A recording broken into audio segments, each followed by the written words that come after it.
नमस्कार, आप सभी का स्वागत। दोस्तों, क्या आपका जन्म पितृपक्ष के दौरान हुआ है तो आपको शास्त्रों में बताई गई यह महत्वपूर्ण बातें अवश्य जान लेनी चाहिए। दोस्तों, प्रतिवर्ष भाद्रपद मास के शुक्ल पक्ष की पूर्णिमा तिथि से पितृपक्ष का आरंभ होता है। माना जाता है कि पितृपक्ष में सभी पितृगण पितृलोक से अपने प्रियजनों को मिलने के लिए धरती पर पधारते हैं। सभी मनुष्य अपने पितरों को प्रसन्न करने के लिए श्राद्ध, कर्म, तर्पण तथा दान धर्म आदि कार्य करते हैं ताकि उनके पितृ देव उन पर प्रसन्न होकर आशीर्वाद प्रदान करें। श्री कृष्ण के अनुसार पितरों का आशीर्वाद प्राप्त करने वाला मनुष्य कभी अधोगति नहीं करता है, उसकी सदैव उन्नति होती है। इसलिए कोई भी महत्वपूर्ण कार्य शुरू करने से पहले अपने बुजुर्गों का तथा पितरों का आशीर्वाद लिया जाता है। आपको बता दें कि हमारे प्राचीन ग्रंथों में मनुष्य के संपूर्ण जीवन चक्र को 16 संस्कारों में बांधकर उन्हें शास्त्रों के अनुसार विधि विधान से इनका पालन करने के बारे में ज्ञान दिया गया है। गर्भधान से लेकर अंतिम संस्कार तक यह सभी कार्य संपन्न किए जाते हैं। गरुड़ पुराण के अनुसार जो भी मनुष्य जन्म लेता है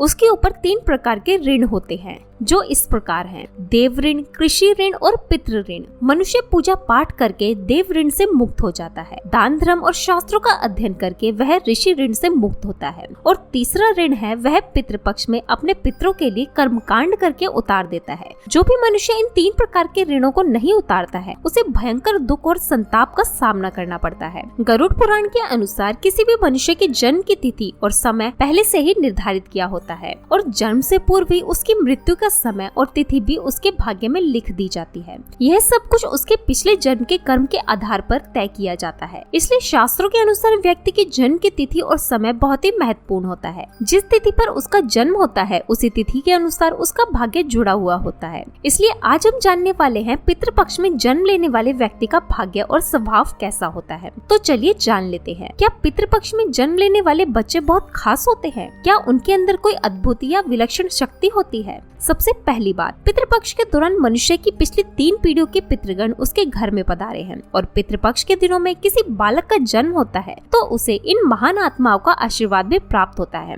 इसी कारण से यह बालक अधिक समझदार और बुद्धिमान होते हैं। दूसरी बात, पितृशक्ति जीवन भर साथ देती है। जिन लोगों का जन्म पितृपक्ष के दौरान होता है तो पितृशक्ति जीवन भर उसके साथ रहती है और नकारात्मक एवं बुरी शक्तियों से उनकी रक्षा करती है। ऐसे लोग जीवन में कभी कभी ऐसे कार्य कर जाते हैं जो अन्य साधारण लोग नहीं कर पाते हैं। तीसरी बात, जिस व्यक्ति का जन्म पितृपक्ष में होता है उनके अंदर लीडर बनने की क्षमता होती है। बचपन से ही समझदारी से और सोच विचार करके प्रत्येक कार्य करने की इनकी आदत होती है और इसी के चलते लोग इनका सम्मान करते हैं। चौथी बात, जिस स्त्री अथवा पुरुष का जन्म पितृपक्ष में होता है वे लोग अपने जीवन में कभी हार नहीं मानते। चाहे कितनी भी मुश्किल परिस्थिति आ जाए उसका सामना हिम्मत से करते हैं। ऐसा करने के पीछे उनके अंदर मौजूद पितृशक्ति होती है जो उनके मन को ताकतवर बना देती है। पांचवी बात है परोपकार करना। पितृपक्ष में जन्मे लोग परोपकारी होते हैं। यह सदैव ही दान धर्म आदि कार्य करते रहते हैं। इन्हें दूसरों की सहायता करना, भूखों को भोजन कराना अत्यंत प्रिय होता है। यह अपने द्वार पर आए प्रत्येक प्राणी को भोजन अवश्य कराते हैं। ये गुण उनके अंदर पितरों की कृपा से ही प्रकट होते हैं। छठी बात, पितृपक्ष में जन्मे लोग अपने परिवार के प्रति निष्ठान होते हैं। संकट की घड़ी में कभी परिवार का साथ नहीं छोड़ते, किसी चट्टान की भांति परिवार की रक्षा के लिए खड़े रहते हैं। सातवीं बात, पितृपक्ष में जन्म लेने वाले व्यक्ति बड़े बुजुर्गों का सदैव ही सम्मान करते हैं, उनकी आज्ञा का कभी उल्लंघन नहीं करते। ऐसे व्यक्ति अपने माता पिता को कभी कष्ट में भी नहीं डालते। आठवीं बात, यदि किसी व्यक्ति का पितृपक्ष में जन्म होता है और उसका मुख उसके किसी पूर्वज के समान दिखाई देता है तो ऐसे व्यक्ति को पुण्य आत्मा कहा गया है।